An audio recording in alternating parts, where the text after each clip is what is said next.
Hey everyone, and welcome back to Cochise County.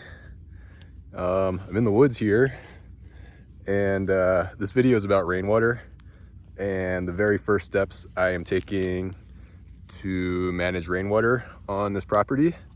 And I am on my property. It might look different than what you've seen before because there's a lot of trees.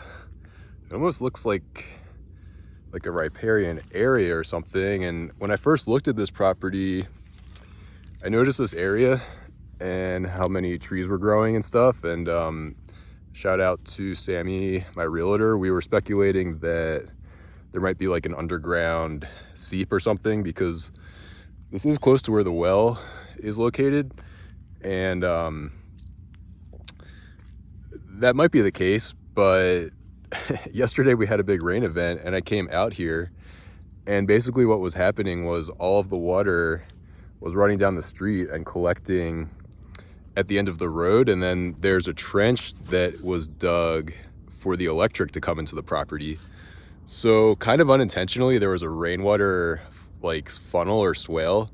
A lot of the water from the road was just coming into this electrical cable trench, and this has probably been happening for at least the past 5 or 6 years. Nobody's been here for that long. So without even really trying, this amazing forest of mesquite trees and all these other plants growing is here in the desert. So that just shows you the power of harnessing rainwater. And so I'm going to show you just a couple very early attempts to do that I've been working on the last couple of days. It's been raining a lot, and this morning my neighbor actually helped me out with his tractor to try to get the water to drain onto this property. So this is the trench that was dug to get electric onto the property. It might be kind of hard to see, but I came out here yesterday and there was water sitting in here, and just look at everything that's growing. So again, this wasn't, I don't think, done for the purpose of rainwater management or harvesting, but look at all this grass and look at this beautiful mesquite tree. It's one of the biggest trees on the property. So it just goes to show you again what's possible if you do this. And I think if I'm more intentional, that I can produce a similar result throughout the property. And you might be able to hear all the birds in the background. I just noticed a nest in the tree here. So it's a great place for wildlife and to have things growing out here in the desert. So this is where all of the water is collecting at the end of this road when it rains, and it's basically a public nuisance for people trying to drive on the road. But look at all of the plants that are growing because of that. So again, if we're just a little bit intentional about this, I tried making some ditches, and like I said, my neighbor was out here with his tractor this morning trying to make sure that this all just drains onto my property, because I would like to just be watering plants with all of this. So look at all this growth that's happening just because that water is sitting there. So what we were trying to do this morning was basically tilt the road to my property, and my neighbor dragged basically a blade behind his tractor. You can see the domes are over there. So it kind of created this lip that I'm gonna have to remove, but the goal is to just get the road tilted towards my property to make sure all the rainwater is going on there, which it did just rain after we did that, and I would say it was moderately successful. I'll show you towards the end of the road. That's where most of the water is coming in. So this is really where the main action is happening. This is a bigger road by my house where basically there's a small river here when it's raining. So what my neighbor and I did this morning with his tractor was to try to divert all of that water. It was just before continuing down the road there, and again just forming a giant lake basically at the end of the road where I happened to go down there yesterday when my neighbor was driving past, and it's like he's driving through a lake to get to his house. So I feel like this is a win-win. I want the water on the property to encourage plant growth, and then it's helping to keep the roads clear when it rains.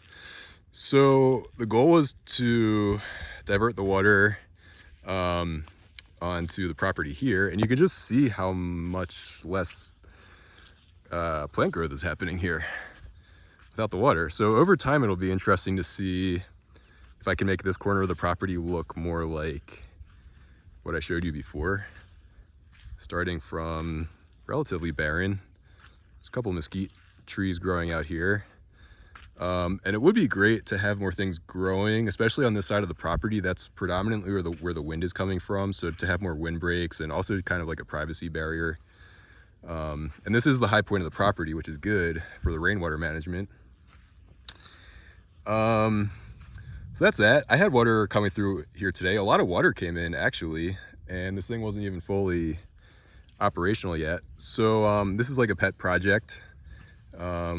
Gonna sort of keep an eye on it and just see how it does in the rain and make improvements. And then this is another pet project I was working on the last couple days.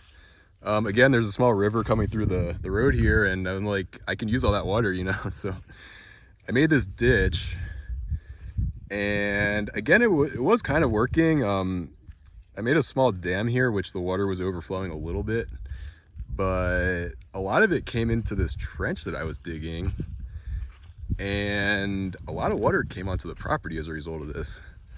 So I don't know how interesting this is right now, but I'm hoping that I can do like a before and after at some point in the future where we can say, this is what it looked like before. And hopefully there's a small forest here, like I showed you on the other side of the property. And that would be a huge win. Those are most of the rainwater projects I've done so far. I also had this little side project. There is this mesquite tree here, and I read Brad Lancaster is kind of the authority on this rainwater topic, and he talks about how you want it to be a basin around trees and not a mound, and this mesquite tree had a little mound, so I dug out some dirt so that would collect the water instead of push it away, and then I put some clippings and old bushes around here as mulch, and the water was collecting here when it rained, which was exciting. Okay, so that's it for my first couple steps towards harnessing the rainwater and stormwater runoff around here.